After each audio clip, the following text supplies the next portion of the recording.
पे दर पे सजाएं आपकी पार्टी कायद को हो रही हैं, इन सजाओं से आपका जो इलेक्शन है पाकिस्तान तहरीक इंसाफ का, वो कितना इम्पैक्ट हुआ है? देखिए, इससे मैं नहीं समझता कि पाकिस्तान तहरीक इंसाफ के वोटर्स पे कोई असर पड़ेगा, क्योंकि उनको पता है कि सारा कुछ जो है ये जानते बूझते हुए जाली मुकदमात और जाली ट्रायल की बुनियाद पर किया जा रहा है, और उसमें कोई भी कानून और आइन की पाबंदी नहीं उस असरअंदाज हो रही है। और ये सारा कुछ जो किया जा रहा है पाकिस्तान तहरीक इंसाफ और उसके कायद को विक्टिमाइज करने के लिए किया जा रहा है, और पार्टी को इलेक्शन से बाहर करने के लिए, पार्टी के जो कैंडिडेट्स हैं उनको पीछे करने के लिए और दूसरे पार्टीज को फायदा पहुंचाने के लिए ये बदतरीन किस्म की इलेक्शन इंजीनियरिंग जो है उस वक्त की जा रही है। तो सर, आपके वोटर आपको लग रहा है कि अब वो ज्यादा तादाद में निकलेंगे या मायूस हो गए? जो एक आपकी पार्टी खुद कहती है कि मकसद यही था कि हमारे वोटर जो हैं वो मायूस हो जाएं कि पार्टी कायद को जो है सजा पे सजा हो रही है और वो इलेक्शन डे पर वोट डालने के लिए कम तादाद में निकले। तो आपको क्या लग रहा है कि ये चीज़ जो है वो अदरवाइज जाएगी, यानी कि ज़्यादा लोग निकलेंगे, या नॉर्मल आपको लग रहा है कि कोई खास फर्क इसका नेगेटिव या पॉजिटिव कोई नहीं होगा? देखिए, ये कबर वक्त है कहना, असल बात ये नहीं है। ये सजाएं सबको पता है, जाली सजाएं हैं, ये सब उसके पीछे कौन से अनासर काम कर रहे हैं, और ये जो बेचारे जिनको जज बना के वहां पर बिठाया हुआ है किनके इशारों पे चल रहे हैं और क्या कुछ हो रहा है। ये लोग इस वक्त पाकिस्तान में पूरी तरह से अवेयर हो चुके हैं, उन्हें आगाही है कि ये क्या हो रहा है इस मुल्क के अंदर, किस किस्म का जुल्म सितम और जबर हो रहा है। हाँ, अलबत्ता जिस चीज की जो इफेक्ट करेगा और जो कर रहा है, एक तो बहुत ज्यादती की है, पार्टी से उसका सिंबल ले लिया गया, अब हर कैंडिडेट जो है अपने अपने सिंबल पे लड़ रहा है। दूसरी बात इसमें यह है कि जिस किस्म की जबर और तशद्दुद पीटीआई के कैंडिडेट्स, पीटीआई की लीडर्स और पीटीआई के वर्कर्स पर हो रहा है, ये इसकी मिसाल पाकिस्तान की तारीख में कहीं नहीं मिलती। अच्छा खान साहब, ये जो अलीमा खान साहबा कह रही हैं, वकला से कह रही हैं, वो कह रही हैं कि ये जो वकला तंजीमें हैं, जो वकला हैं, उनके ऊपर वो बड़ा सवाल उठा रही हैं, आपकी बरादरी पे वो बड़ा क्वेश्चन उठा रही हैं कि आप लोगों ने ये किस तरह के जो अपने जजेस ऊपर भेजे हैं, ये बार एसोसिएशन जो है वो क्या कर रही हैं, उन्होंने चेक एंड बैलेंस क्यों नहीं रखा चीज़ों के ऊपर। वो कह रही हैं आप में से ही लोग उठ के ऊपर आते हैं। वो बड़ा सख्त उन्होंने जो है इतराज़ उठाया है, बड़ा सख्त उन्होंने गिला शिकवा किया है, जो मुख्तलिफ वकला तंजीमें हैं और पूरी वकला बरादरी से उन्होंने बड़ा सख्त शिकवे कर रही हैं वो। देखिए जी, अलीमा खान क्या कहती क्या नहीं कहती मैं नहीं उसको कोई अहमियत देता, लेकिन हमारे वकला तंजीमें वसाइल हैं जिनका उनको कोई दूर से भी कुछ इल्म नहीं है, लिहाजा मैं उनकी किसी बात का जवाब नहीं दे रहा। लेकिन मैं ये कह रहा हूँ कि यकीनी तौर पे हमारी तंजीमों में बहुत ज्यादा असरअंदाज हो रहे ये सियासी जमातें हैं, उनका बहुत अमल दखल है, बहुत इन्वेस्टमेंट की जा रही है वकला को डिवाइड करने के लिए, वकला तंजीमों को डिवाइड करने के लिए मौजूदा बहुत ज्यादा वसाइल इस्तेमाल किए जा रहे हैं, नौकरियां बांटी जा रही हैं और वसाइल की तकसीम हो रही है। ये सब कुछ हमारे सामने है। लेकिन सर अलीमा खान जो बात करती हैं वो खुद से बात नहीं करती, वो तो खान साहब जो ने कहते हैं वही आके बाहर आके मीडिया से गुफ्तगू करती हैं। लगता है वो खान साहब को गिला बाहर पहुंचा रही है, या वो आपको लग रहा है वो खुद से ये बात सारी कर रही हैं? उनकी अपनी राय है। उनको नहीं, खान साहब कभी भी उनके जरिए बात नहीं करेंगे, वो हम सब मिलते रहते हैं और मेरे साथ भी उनका कांटेक्ट है। जो बात करनी खान साहब ने होगी वो मुझसे करेंगे या किसी और वकला से करेंगे जो उनके साथ इन कांटेक्ट रहते हैं। शी डजंट रिप्रेजेंट खान साहब इस हवाले से तो नहीं, ये वकला तंजीमों के वकला के हवाले से उनका कोई किसी किस्म का मैं नहीं समझता कि रोल होना चाहिए। यह है। अच्छा सर, मुझे ये बताएं कि इंट्रा पार्टी इंतखाबात का मुझे जरा बता दें, बड़ी कन्फ्यूजन है इस हवाले से भी। पहले एकदम से शेड्यूल आ गया, 5 फरवरी को इंट्रा पार्टी इंतखाबात जो है वो शेड्यूल कर दिए गए, और उसके बाद एकदम से अगले दिन जो है वो इंट्रा पार्टी इंतखाबात शेड्यूल आने के बाद फिर से मुलतवी कर दिए गए। अगर आप इलेक्शन से 3 रोज़ पहले इंट्रा पार्टी इलेक्शन करवा रहे थे तो उसके पीछे हिकमत क्या थी, और अब जब मुलतवी किए हैं तो इसकी वजह क्या है? देखिए, इसके पीछे जो करवाने का सोचा गया था वो ये था कि वो सुप्रीम कोर्ट की जजमेंट है, उसके तकाजे कुछ पूरे करने के लिए अगर हम एक और इंट्रा पार्टी इलेक्शन करा लें, वो हमें इस बात का भी अंदाजा है कि इस वक्त की इलेक्शन कमीशन जो है ये पूरी तरह से पाकिस्तान तहरीक इंसाफ का मुखालिफ رول ادا کر رہا ہے اور صحیح انصاف کو ہر طرح سے نقصان پہنچانے کی کوشش کر رہا ہے. جو پہلے بھی 2 فیصلے آئے ہیں بالکل غلط اور بے بنیاد تھے، لیکن ہم پھر بھی چاہتے ہیں کہ ہم اپنے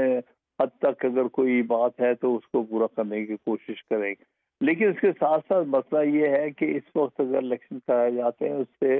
جو الیکشن میں ہمارے کینڈیڈیٹ حصہ لے رہے ہیں ان کے فوکس میں یا ان کی جو کنسنٹریشن میں یا ان کے کام میں اثر انداز ہو سکتے ہیں. تو اس لیے ہو سکتا ہے، مجھے ابھی تک ڈائریکٹلی پتہ نہیں کہ امیڈیٹلی کیا کاز ہوئی ہے اس کو پوسٹ پون کرنے کی، لیکن اگر پوسٹ پون کیے جا رہے ہیں تو اس کے پیچھے مناسب وجہ یہ بھی ہو سکتی ہے کہ الیکشن 18 تاریخ کو ہونے جا رہا ہے، اس میں ہمارے کینڈیڈیٹس حصہ لے رہے ہیں، ہمارے ورکرز حصہ لے رہے ہیں، تاکہ وہ پوری تندہی کے ساتھ اور اس میں حصہ لیں. لیکن سر آپ کی جو سر ایک پٹیشن بھی آئی ہوئی ہے سلمان اکرم راجہ صاحب کی الیکشن کمیشن آف پاکستان میں، جس پر الیکشن کمیشن نے فیصلہ محفوظ کر دیا. وہ کہہ رہے ہیں کہ مجھے انڈیپینڈنٹ نہ مانا جائے بلکہ مجھے پاکستان تحریک انصاف کا میں منتخب ہوتا تو مجھے پاکستان تحریک انصاف کا منتخب MNA کنسیڈر کیا جائے، کاؤنٹ کیا جائے. جب پارٹی کے پاس سرٹیفکیٹ نہیں ہے اور وہ الیکشن لڑ بھی انڈیپینڈنٹ کے سیمبل پر لڑ رہے ہیں، اور مجھے تو یہ ایکسرسائز جو تھی الیکشن کروانے کی وہ یہ لگ رہی تھی کہ 4 دن کے اندر 8 فروری کے بعد 12 تک جو ہے ہر صورت میں آپ کے بندوں نے پارٹی جوائن کرنی، کسی بھی پارلیمانی پارٹی کو جوائن کریں جو بھی انڈیپینڈنٹ منتخب ہو کر آئیں گے. تو اگر کوئی پارٹی ڈسپلن کے خلاف جاتا ہے تو اس کو چونکہ پارٹی چیئرمین نے خط لکھنا ہوتا ہے الیکشن کمیشن کو اس کے خلاف ڈسپلنری ایکشن کے لیے، تو وہ چونکہ پارٹی چیئرمین آپ کے الیکشن کمیشن کی ویب سائٹ پہ کوئی ہے نہیں ہے، تو اس لیے آپ یہ کروا رہے تھے ایکٹیویٹی ساری. ذرا مجھے دونوں چیزوں پہ جواب دیجیے گا کہ اس پہ کیا سٹیٹس ہے ایگزیکٹلی، آپ انڈیپینڈنٹ ہی بندے آپ کے ہوں گے یا کیا ہوگا؟ دیکھیے بات یہ ہے کہ موسٹ آف دی کینڈیڈیٹس جو ہمارے اس الیکشن لڑ رہے ہیں وہ یہ الیکشن کمیشن والے ان کو انڈیپینڈنٹ ٹریٹ کر کے ہر ایک کو الگ الگ الیکشن جو ہے وہ سمبل دے رہے ہیں. لیکن اس میں جو اپلیکیشن تھے، جو ہمارے نامینیشن فارم تھے، اس میں یہ پوچھا ہوا تھا کہ آپ کسی پارٹی کی طرف سے ہیں، تو موسٹلی ہمارے جو کینڈیڈیٹس ہیں انہوں نے اس میں لکھا ہے کہ ہم پاکستان تحریک انصاف سے تعلق رکھتے ہیں، ان کی طرف سے الیکشن لڑ رہے ہیں. اس لیے سلمان راجہ صاحب نے یہ بات کہی ہے کہ ہم نے اون کیا ہے پارٹی کو، ہم نے اپنے نامینیشن فارمز میں بھی یہ بات واضح کی ہے کہ ہمارا تعلق پاکستان تحریک انصاف سے ہے. کتنے فیصد لوگوں پہ سر آپ کو شبہ ہے، شک ہے کہ یہ لوگ انڈیپینڈنٹ اگر منتخب ہو جاتے ہیں تو یہ دوسری پارٹیوں میں جا سکتے ہیں؟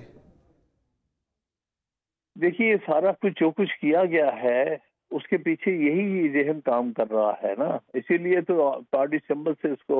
ان کو محروم کیا گیا ہے. اسی لیے ہر طرح سے PTI کو نقصان پہنچانے کے لیے، ان کے لوگوں کو تقسیم کرنے کے لیے، ان کے کینڈیڈیٹس اگر کامیاب ہوتے ہیں ان کو ہائی جیک کرنے کے لیے سب کچھ ہو رہا ہے، یہ سب کے سامنے ہے. لیکن مجھے یقین ہے کہ ہماری پارٹی کے جو لوگ ہیں جب وہ الیکٹ ہوں گے تو وہ اپنی پارٹی کے ساتھ کھڑے ہوں گے، کسی اور پارٹی کہ میں نہیں جائیں گے. یا اگر سر وہ تو جب آپ کے بھلے کے انتخابی نشان پہ منتخب ہوئے تھے پچھلے 5 سال میں، تب بھی آپ کے 18-20 بندے ٹوٹ گئے تھے پارٹی سے، 22 لوگ آپ کے الگ ہو گئے تھے. اس وقت بھی جب آپ کی اپنی حکومت تھی اس میں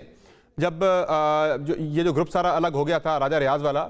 اب تو یہ انڈیپینڈنٹ آئیں گے، اب تو زیادہ یہ ولنریبل ہوں گے آپ کی پارٹی سے ٹوٹنے کے وجہ سے. میں وہ پرسنٹیج پوچھ رہا تھا، منیمم آپ کو کیا لگ رہا ہے سر؟ 5%، 10%، کتنے لوگ آپ کو لگ رہا ہے کہ شبہ ہے کہ بھئی اتنے چانس ہے کہ ٹوٹ سکتے ہیں پارٹی سے؟ دیکھیے یہ میں اس قسم کی کسی بھی اسپیکولیشن میں نہیں پڑنا چاہتا، میں کسی پر نہ شک کرنا چاہتا ہوں. میں سمجھتا ہوں کہ پارٹی کے جو کارکنان ہیں اور پارٹی کی طرف سے جن کو یہ عندیہ دیا گیا ہے کہ وہ ہمارے کینڈیڈیٹ ہیں، وہ پارٹی کے ساتھ مخلص رہیں. صحیح ہے سر. فائنلی مجھے بتا دیں 342 کا جو بیان خان صاحب کا نہیں ہوا اور توشہ خانہ کا فیصلہ بھی آ جائے 23 صفحات پر مشتمل، اس میں کیا کہا ہے جج صاحب نے؟ وہ کہہ رہے ہیں کہ 2019 کی سپریم کورٹ آف پاکستان کی ججمنٹ موجود ہے کہ اگر کوئی ملزم خود سے اپنا 342 کا بیان ریکارڈ نہیں کرواتا تو اس سے کوئی خاص فرق نہیں پڑتا فیصلے کے اوپر. یہ تو چوائس دی جاتی ہے، اسے حق دیا جاتا ہے، وہ خود ایکسرسائز اگر نہیں کرتا تو کوئی اس کا منفی اثر نہیں پڑتا ٹرائل کے اوپر. بالکل غلط ہے، یہ بالکل غلط ہے یہ بات. اس کی وجہ یہ ہے کہ 2019 کا جو فیصلہ ہے اس میں میں خود وکیل تھا، وہ مشرف کے بارے میں تھا.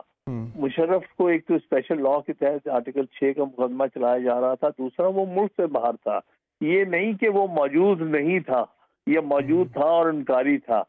وہ بالکل کیس مختلف ہے. یہاں تو عمران خان صاحب بطور ملزم کے گرفتار تھے، وہاں موجود تھے. ان کو یہ حق دینا جو ہے یہ آئین اور قانونی ذمہ داری ہے، اور اس इस कानून से इंसराफ किया गया है उनको ये मौका ना दे के, और खास तौर पे जिस अंदाज से ये सारा ट्रायल चलाया गया है, वो ट्रायल से इस बात ज़्यादा होती है कि इन्होंने पहले से सोच समझ के ये सारी सजाएं सोची हुई थी, और किसी के इशारों पर ये सारा कुछ किया गया है। किसी के इशारे पर जो सफाई के वकला है उनको बंद किया गया और उनकी जगह एक जाली सफाई के वकील बनाए गए हैं। अपील के अंदर क्या आप ये बात ही फिर लिखेंगे अपील के अंदर कि ये किसी के इशारे पे सजाएं दी गई हैं? हमें लिखने में कोई किसी किस्म की कुबाहत नहीं है। हम हर वो चीज लिखेंगे जो हम महसूस करते हैं, जो हमने ट्रायल में नोटिस की है, जो कॉन्डक्ट हमने हर एक का देखा है, बिल्कुल लिखेंगे।